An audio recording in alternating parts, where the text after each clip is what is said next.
Tonight, Vladimir Putin responding to Obama administration efforts to punish his country for meddling in the U.S. election. But not the way you might think. The Russian leader mocking the president's actions as irresponsible diplomacy and issuing forward-thinking well wishes to President-elect Donald Trump. Welcome to the Kelly File. I'm Sandra Smith in for Megyn Kelly tonight.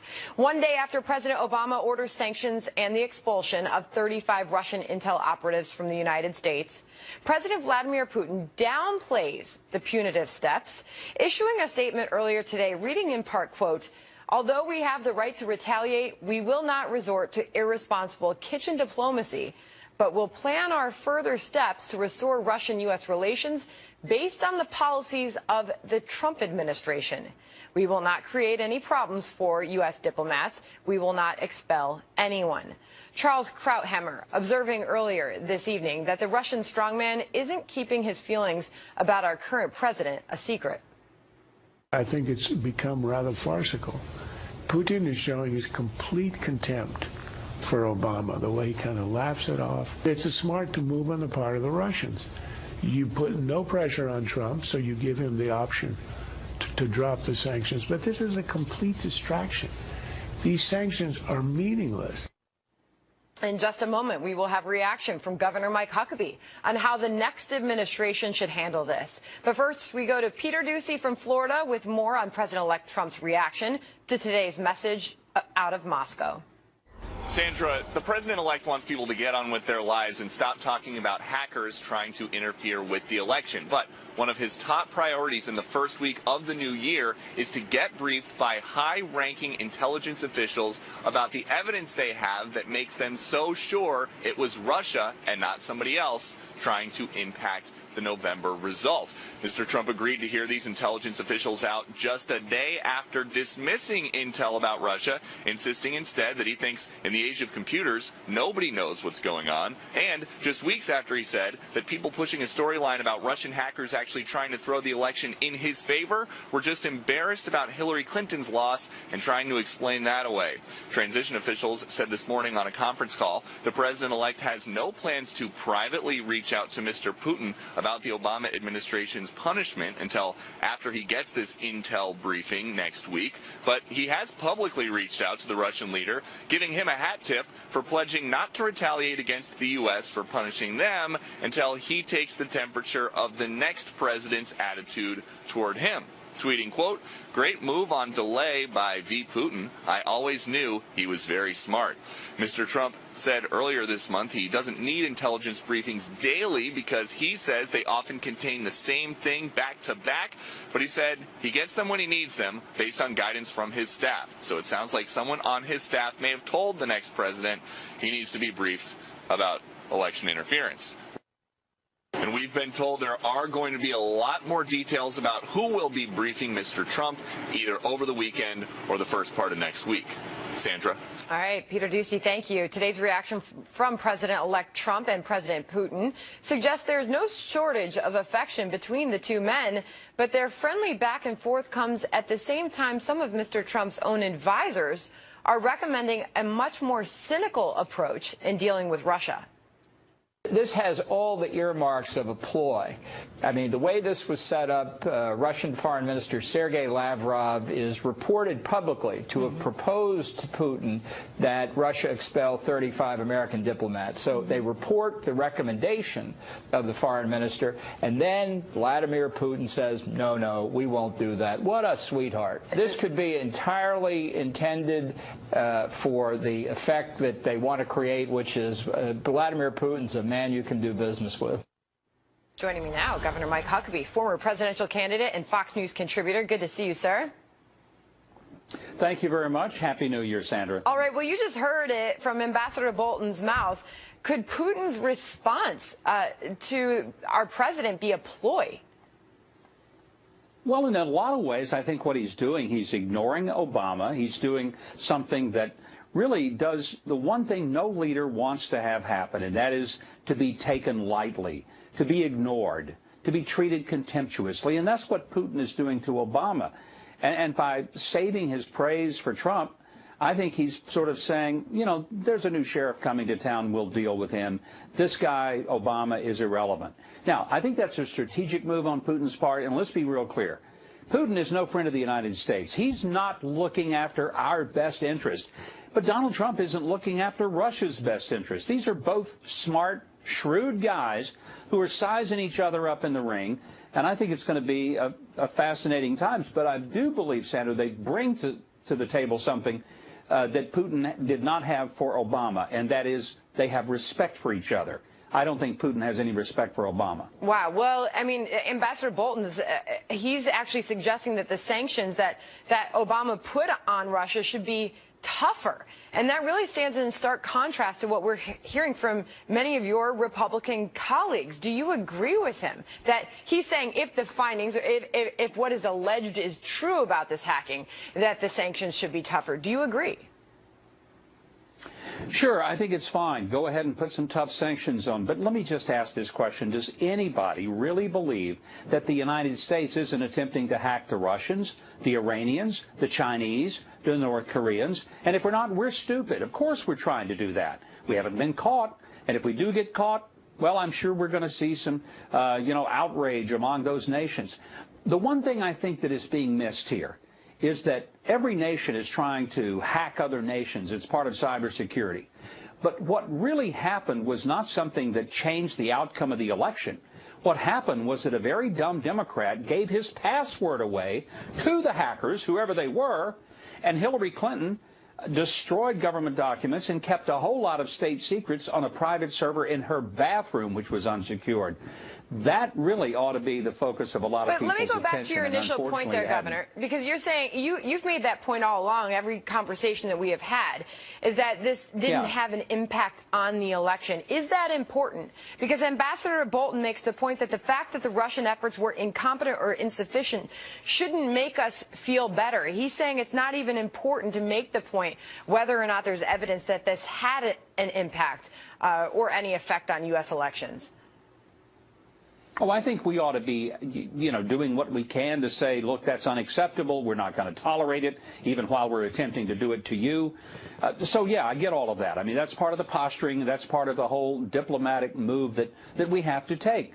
But maybe this would be a good time for us to explore the holes in our cybersecurity defenses, and maybe the great focus, instead of putting some sanction on Russia, although I don't have any problem with that, maybe the resources we are expending ought to be to plug the holes in our cybersecurity vulnerabilities. And I don't hear that being discussed. I don't hear the outrage by Senator McCain and Graham about how dare these people get by because we were weak in our defenses and had big holes in it. Now, in the case of Podesta's, that wasn't a big hole. It wasn't cybersecurity.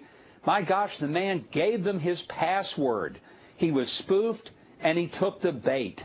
And that's what happened with all those WikiLeaks. If it was the Russians, even though Assange says it wasn't the Russians, they said it came from a different source. I don't personally know one way or the other. Are you confident that the incoming President-elect Trump, is prepared to deal with this cyber threat that you just referenced? I mean, you dig through the research, and I mean, there are black markets of hackers out there that they demand large sums of money, and they're very good at what they do, and they're all over the place. This is a continued threat that we face. Do you think he's prepared to fight that? Well, I do. I think he's putting some people in his cabinet and on his national security team that will be focused on it. Will he personally go in and create a firewall? No, I doubt that he's that tech savvy.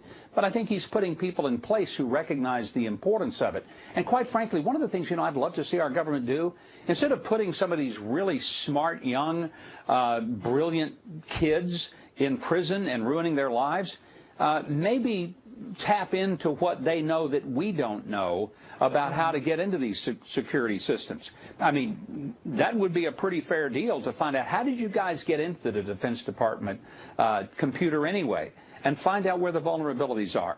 That's what I'd like to see President Trump do. Yeah, it's amazing. And lastly, Governor, before we let you go, the idea of the president-elect, soon-to-be President Trump, tweeting about this exchange with Putin, are you okay with that? I mean, this latest great move on delay. by V. Putin. I always knew he was very smart. Are you all right with that? You know, here's why I am okay with it, because it's Donald Trump's way of bypassing a media that will never accurately filter, reflect, or even portray what he has said. And Donald Trump can do more in 140 characters than the New York Times can do with 600 pages in its Sunday paper. So, yeah, I think it's kind of a brilliant stroke, to be honest with you. All right. And he says he intends to keep doing it. So it'll be interesting. Governor Huckabee, thanks for being here tonight. You bet, Sandra. Thank you. Happy New Year to you. Advisors to the president-elect aren't the only ones to suggest Putin is engaging in a ploy. An article today in the Daily Beast raises more questions about the Russian president's intentions, with a headline that reads, quote, "Putin outfoxes Obama, lies in wait for Trump." I'm joined now by Katrina Pearson, senior advisor to President-elect Trump's transition team, and Kevin Chavis is a former D.C. councilman and executive director of American Federation for Children. Katrina, I'll start with you first on this piece. Moscow laughs off the Obama administration's sanctions and expulsions as feeble last gestures and promises to respond in kind. Quite an article. I mean, is Putin laying a trap for Trump?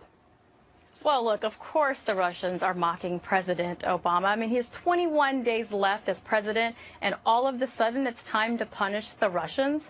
Look, it's worth pointing out that the only reason Vladimir Putin has even risen to this level of power today is because of the foreign policy impotence of this administration over the last 8 years. We didn't see nearly this outrage when the Russians were involved in the Ukraine and Crimea or even Syria. But suddenly now that emails have been leaked, it's a problem. All right, Kevin, Kevin, address the timing, because the timing is what everybody likes to talk about in the wake of all of this. If they knew this for months, and Chairman McCall says he was telling Obama do something about this months ago, why are they acting now? It seems that's a difficult answer.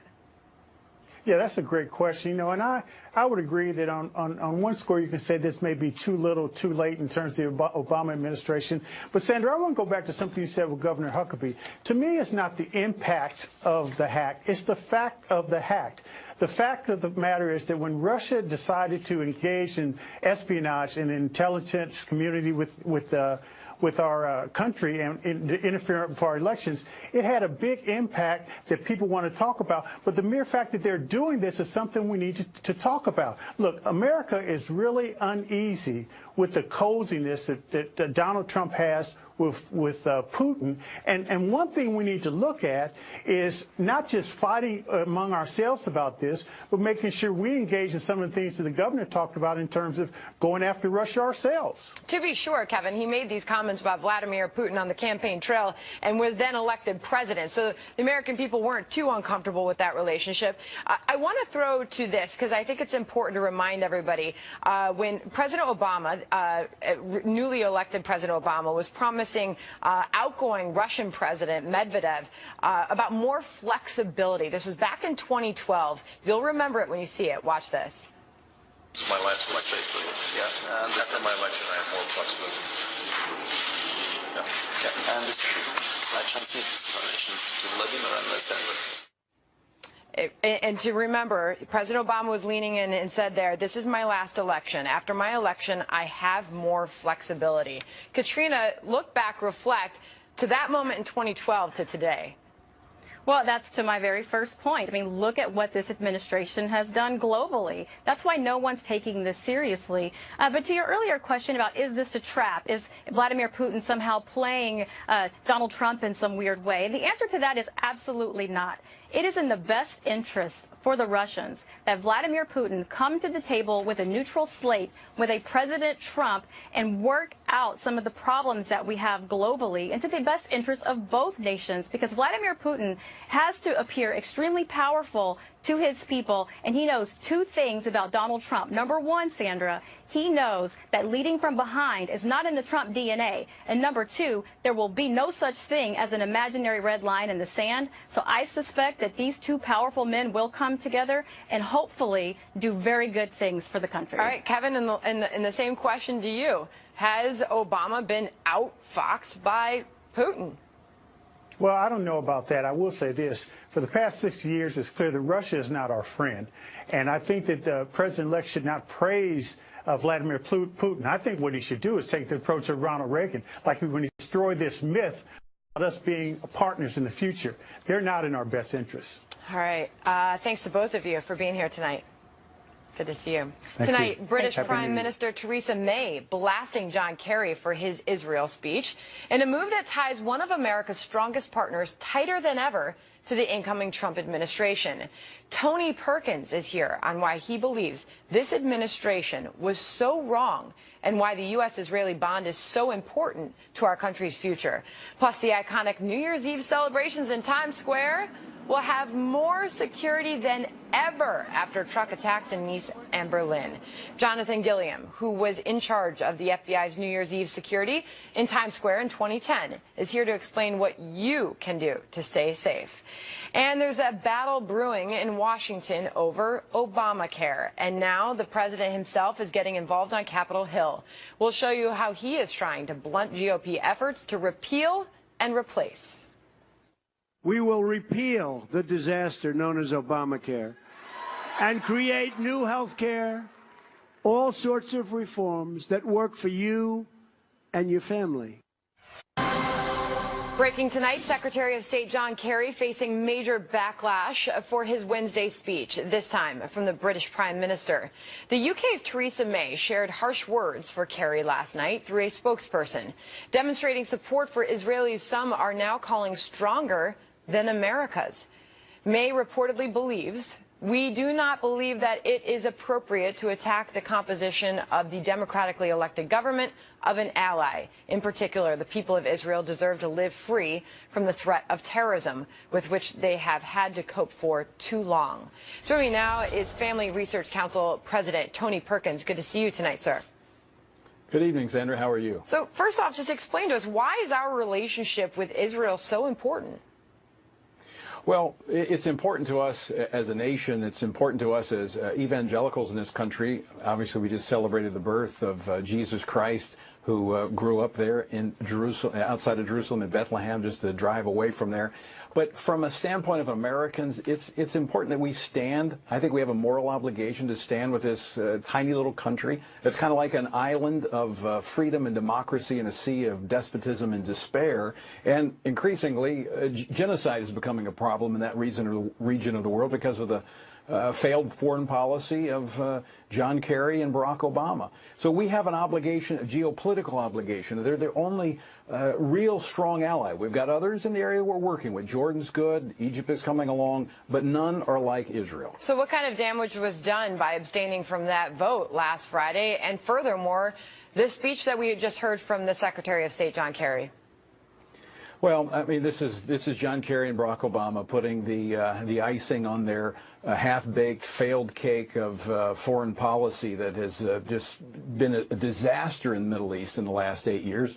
Look, there's no question. This is a setback. The Trump administration coming in is going to have to move quickly to work to get the UN to rescind this. It doesn't have a lot of teeth, but it does stigmatize. So what does that look like, though, Israel. Tony? I mean, what kind of confidence do you have that that's going to take place? And what does the relationship look like under the new administration? I think we've already seen it's very strong, even in the tweeting that has gone back and forth between the Prime Minister and Donald Trump. Look, I think they will move quickly. I think they'll put the squeeze on the UN. The UN has to reverse this. Look, and I think the American people need to understand, when we're talking about these settlements, these are not tents put up in the backyards of Palestinians. These are thriving communities. I've been there many times to places like Ariel, where you have a university, you have a medical center, you have an industrial plex, where Palestinians are actually, they're working alongside Arabs and Jews, and they have a high standard of living. The people there are actually working out the peace process. It's working. If the politicians in the UN will stay out. Are there problems? Yes.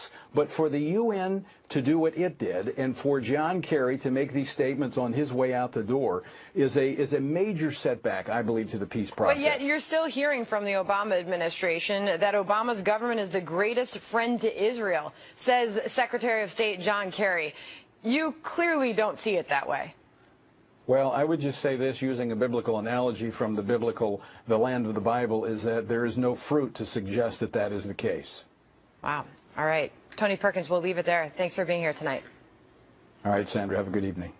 Others today are questioning whether President-elect Trump and Prime Minister Netanyahu are becoming too close. Conservative stalwart Pat Buchanan today writing, having America publicly reassert herself as Israel's best friend with no daylight between us could have us ending up as Israel's only friend and Israel as our only friend in the Middle East.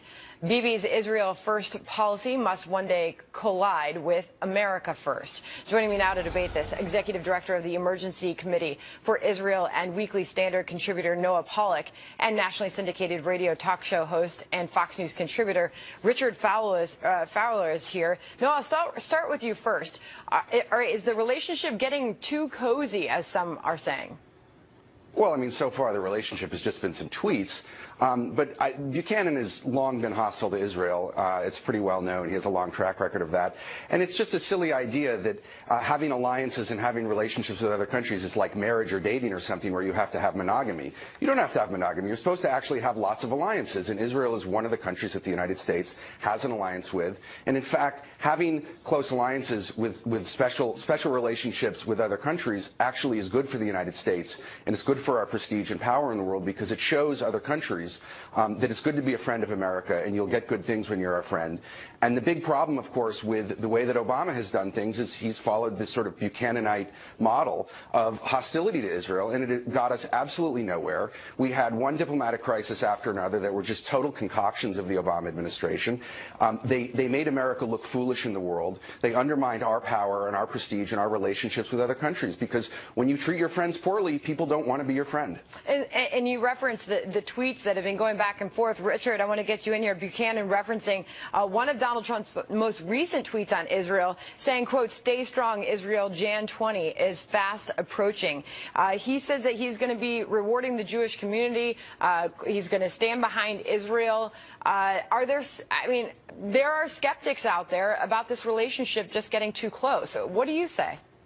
Well, here's my point. I think the ideal to describe the Obama-Israel relationship as hostile is far from the truth. This past September, President Obama and John Kerry's State Department worked to pass a $38 billion aid bill to the country of Israel. That's $3.8 billion a year over 10 years. Now, I'm sorry, but I've been all across this country, and if you had folks in Flint, Michigan, or Sumter County, Alabama, what they would do with $3.8 billion if they were able to get that aid package for their county, they would tell you they would do a lot of things. So Israel is a friend to the United States, a $38 billion friend. And so for us to say the relationship is hostile is far from the truth, but I think Pat Buchanan is right. We cannot sit here and support Israel when they make bad decisions. The job of a good friend is to tell another good friend when they're making a bad decision. And even Jews right here in America, 44% of Jews here in the United States, American Jews, do not even believe in settlements. They think settlements will compromise Israel's security moving forward. So I got to tell you, I think the far right is out of touch with the Jewish community. All right, Noah, going back to Buchanan's piece, talking about party divide, he says this is going to make the Republican Party become the pro-Israel party. Democrats will look divided and conflicted. Yeah, I mean, look, the Republican Party already is the pro-Israel party, and it has been for quite some time, and it's actually on basic foreign policy questions. This is an area where there's a real stark contrast between the left and the right. The right wants strong American support for and alliances with fellow liberal democracies that share our same enemies and that share our same future in the world. And the left doesn't really support our allies as strongly, and that's really, frankly, to the shame of the left. That is something that I'm on the right, and that's something I'm very proud of. And Richard, let's bring this full circle. Go ahead. Just one second, Sandra. I mean, $38 billion isn't support. I mean, come on, that's the biggest aid package in American history. Most of that money is required to be spent in the U.S. Most of that money is required to be spent in the U.S. defense industry. Yeah, exactly.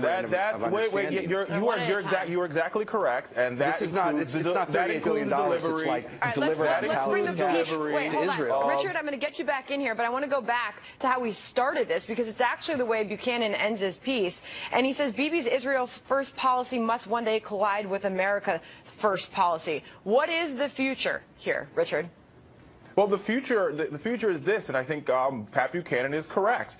Israel has got to realize that we have to maintain other alliances in the Middle East. And when we favor Israel over other countries that we have alliance with, Saudi Arabia, Jordan, Egypt, we create a powder keg, and we continue to create this divide and conquer strategy, which we have proven has not worked. Right. Don't get me wrong. I'm not saying the Palestinians are absolutely correct. They're wrong on a lot of things. But $38 billion, Sandra, so $38 billion. I just want to get this in here because this was breaking tonight. There's not an alliance with Iran. Let's stop, Noah. I'll take it back from there. Lawmakers in both chambers are planning to introduce resolutions formally disapproving this recent UN vote condemning Israel's settlements. So this story continues. Thanks to both of you for being here tonight. Good to see you, Sandra. All right, coming up, teachers' unions are lashing out at the president-elect's pick for education secretary, but she has one very influential supporter. We'll tell you who in moments, when David Wohl and Kathy Aru will be here to discuss the choice of Betsy DeVos. Plus, 10 years ago today, one of America's and the world's greatest foes was executed. So what can we learn from Saddam Hussein's first interrogator, the former CIA analyst who questioned the dictator after his capture in Iraq is here. He was found near a farmhouse outside the city of Tikrit in a swift raid conducted without casualties. And now the former dictator of Iraq will face the justice he denied to millions.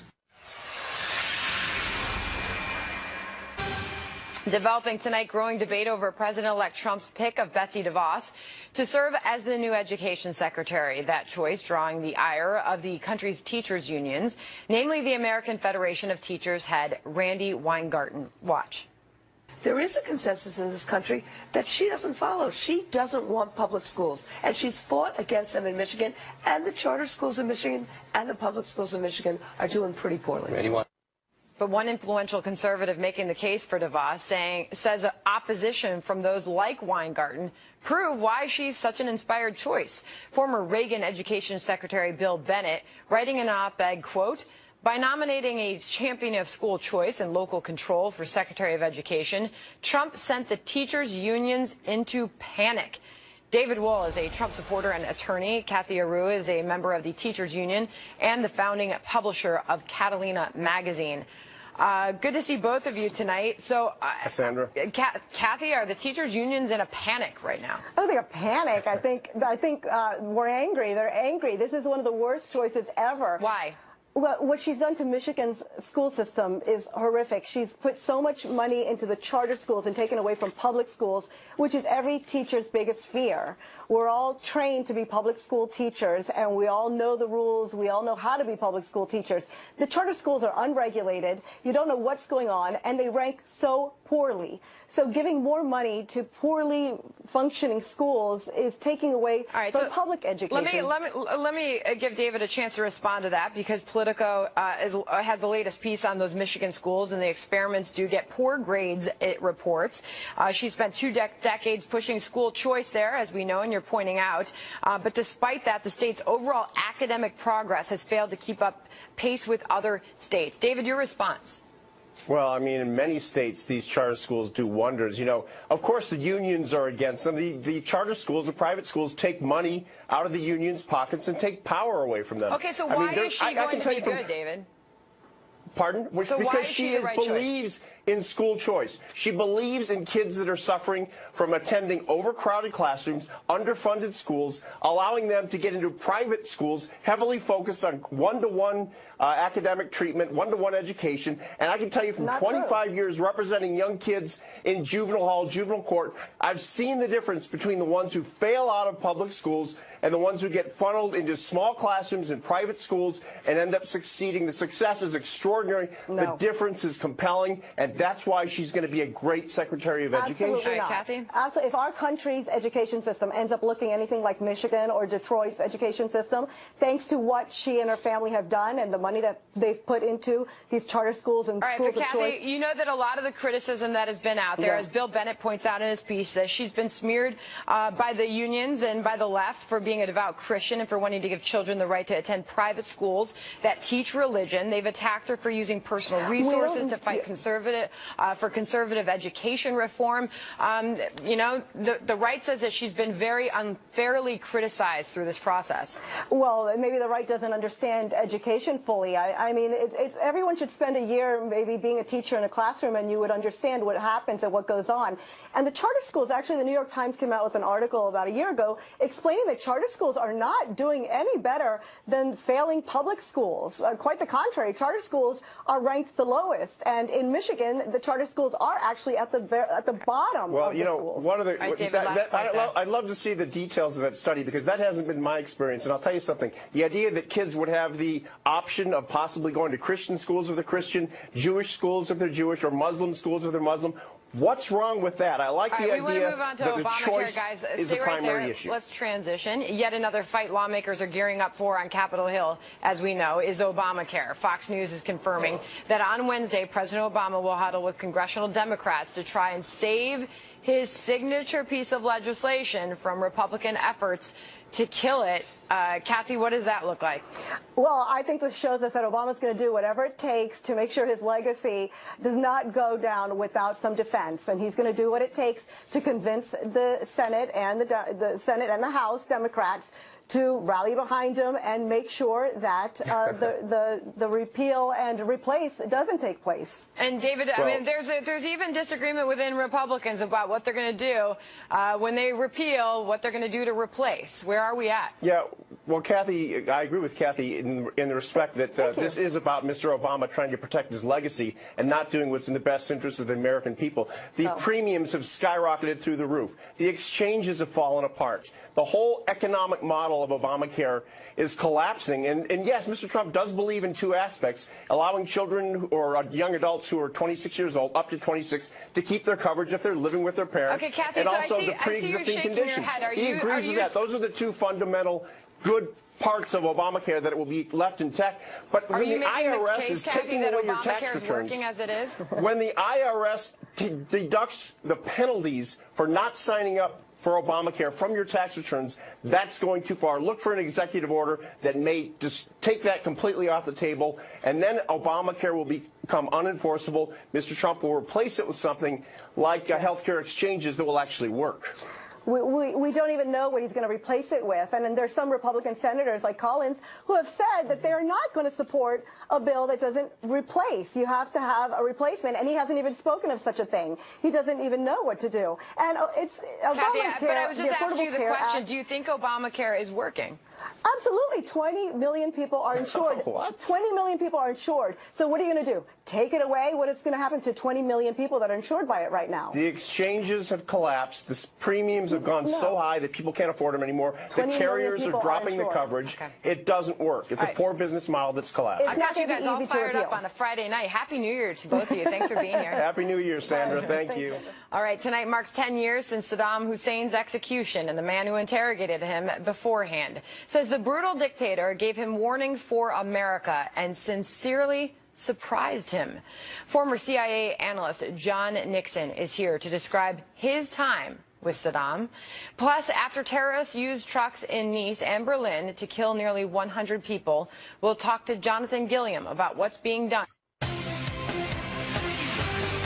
Developing tonight, New York City taking unprecedented security measures for New Year's Eve. That means 7,000 police officers on the streets and 65 sand-filled trucks. But will it be enough to guarantee a secure New Year's Eve like we've seen in the past and avoid attacks like we've seen in Europe? Joining me now, the man who oversaw the FBI's special event security in 2010, former Navy SEAL Jonathan Gilliam. Good to see you, sir. Good to be here. All right, so New Year's Eve. I mean, we're right in the heart of it right here. We're right in the heart of it. You walk around, the crowds are so thick already. That's right. You can only imagine Saturday night. I imagine it's a daunting task to ensure the safety and security of the thousands of people that will be in those streets. Millions of people. They're estimating 2 million people this year in Times Square alone. Now, we're one block off of it, and as we come in, people look behind you, and they see Radio City Music Hall and the big picture of what's going on live down there. What I see as an attacker is I see soft targets. I see soft targets develop, and I see them dissipate. And that's what people have to realize, is that as an attacker, as a terrorist, what they're looking for are soft targets to develop. They're looking for the information that you already know by being in and around the areas that you're at on a daily basis, and in this case, a special event. I can't even imagine what it's like to coordinate with 7,000 police officers. I mean, what does that even look like, and what if something does go wrong? Well, it's highly coordinated with the NYPD because they're really a militarized unit. I mean, they're the biggest law enforcement agency in the world, and almost as big or bigger than most militaries in the world. So they're organized. But here's the key to this, is that even the NYPD cannot secure everything. In Times Square, it's a frozen zone. They're going to have like 65 sand trucks set up to keep large trucks from crashing in there. But it's up to the American citizens that are in there and the people visiting to ask two questions. When, where, and how can an attack happen? Think like an attacker, and then look in that direction and look to see if you see anything odd. The other question you have to ask is, how do I avoid these areas? Because immediately after Times Square, the other thing the NYPD is incredible at doing is getting 2 million people out of Times Square, and that's where the soft targets develop everywhere. So you have to try to avoid those targets. I mean, and as far as the threat level is concerned, I mean, we're at the highest threat level, you know, that we've been since the last time you ran this sort of security machine. I would just rather people forget about the security threat and just assume that we are always under a threat and an attack is possible What do you anytime. say to people who say, I don't know, should we really go out there? Go out, but be smart. You have to think like an attacker, and you have to be able to look and say, before you go there, and say, if there's something that happens, I'm going to go this way and I'm going to get out of it, because you're thinking, where would an attack come from? Well, you did a fantastic job back in 2010. I'm sure New York City is prepared and ready for this. It's a very American moment. So. And you have the best of the best out there, but you also have the most prepared citizenry that are free, and they have the ability to think like they want to think like an attacker tomorrow. All right, Jonathan Gilliam, thanks for being here.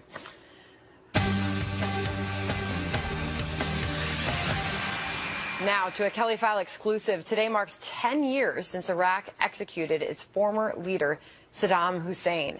The brutal dictator was captured by U.S. forces back in 2003 and would later be interrogated for weeks by a former CIA analyst who says America still doesn't understand exactly who Saddam Hussein was. Now, he's speaking publicly for the first time about his history-making encounter.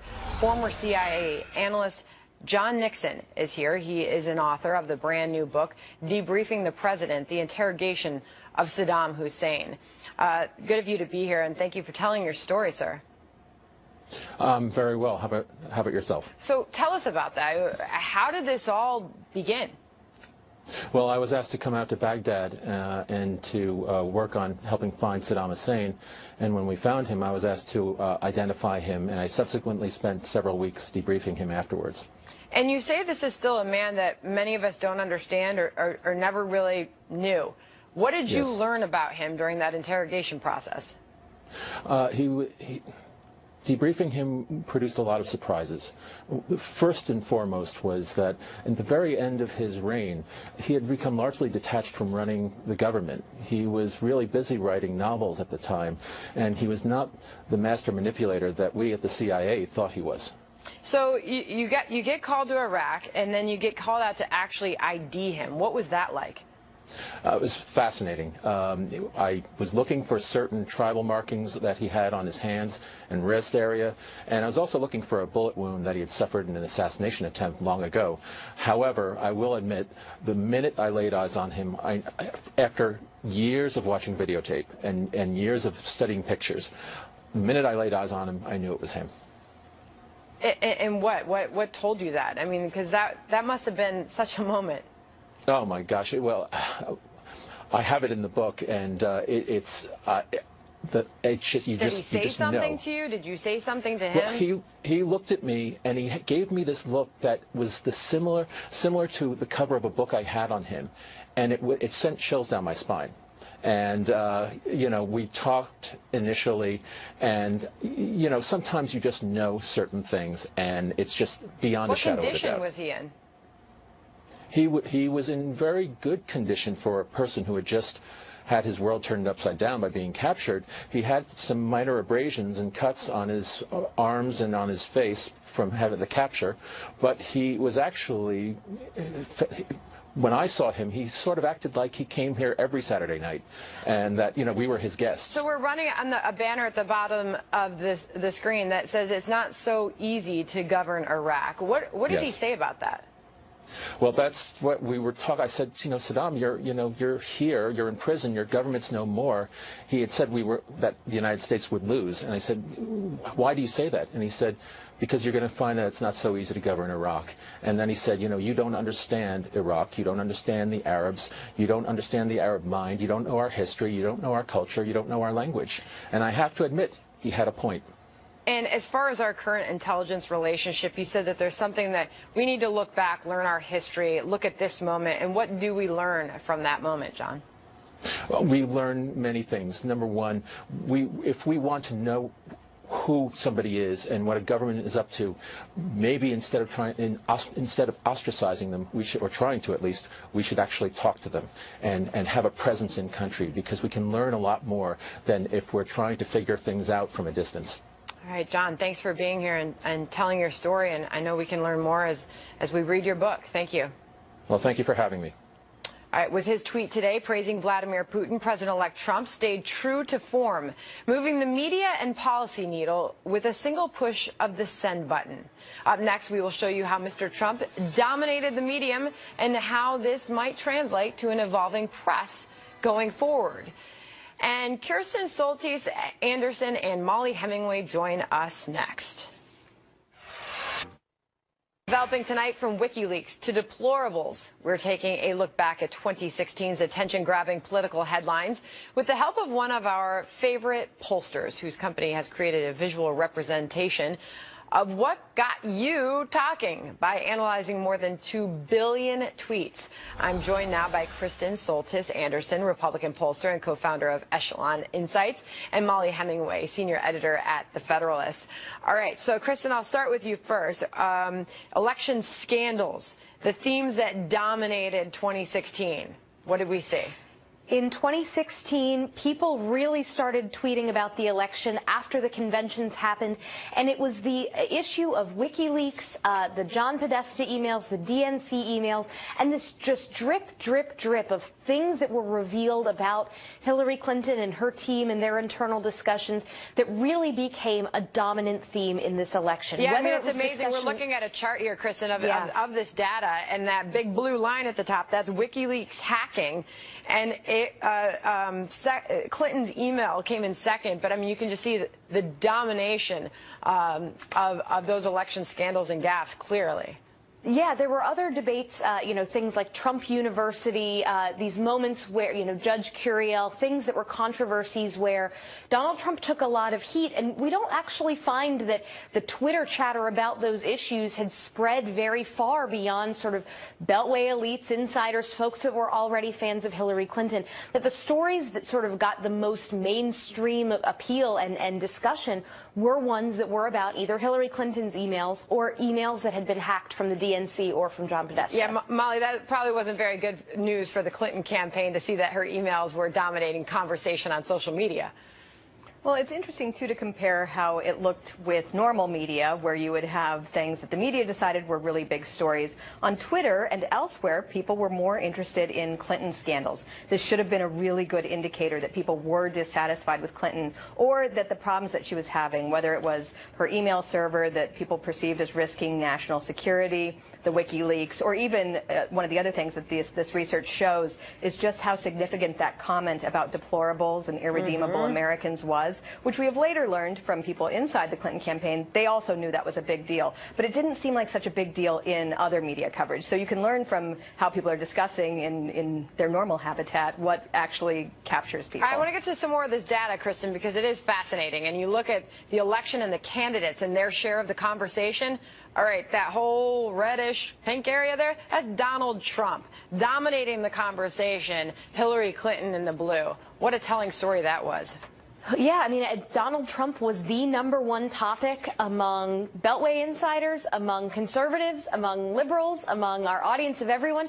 Normally, I will say, it's not a good thing, normally, to be the most discussed topic on Twitter. Typically, we see that for conservatives, Hillary Clinton would be top. For liberals, Donald Trump, or Republicans, Jeb Bush was a big topic among liberals for a while. But Donald Trump, in the end, wound up dominating everything. And I think one other thing that you'll notice in these charts is that the discussion about Donald Trump was constantly shifting and evolving. There was always a different topic, whereas for Clinton, it was the emails through and through, a single narrative from beginning to end. And Molly, the data was divided up, election, non-election topics. I have to have a little fun with this one. This is beyond the election, the stories that define the year. All right, show it, and let me show you what the spike is in the far end. And in the later months of the year, the Cubs winning the World Series. Thank you, Chicago girl. I confess. All right, I guess we didn't have the graphic up, but that was definitely one of the stories that define the year. Not just a sports story, but across the spectrum. Thanks to both of you for being here tonight. Good to see you. Thanks. Thank you. All right, we will be right back.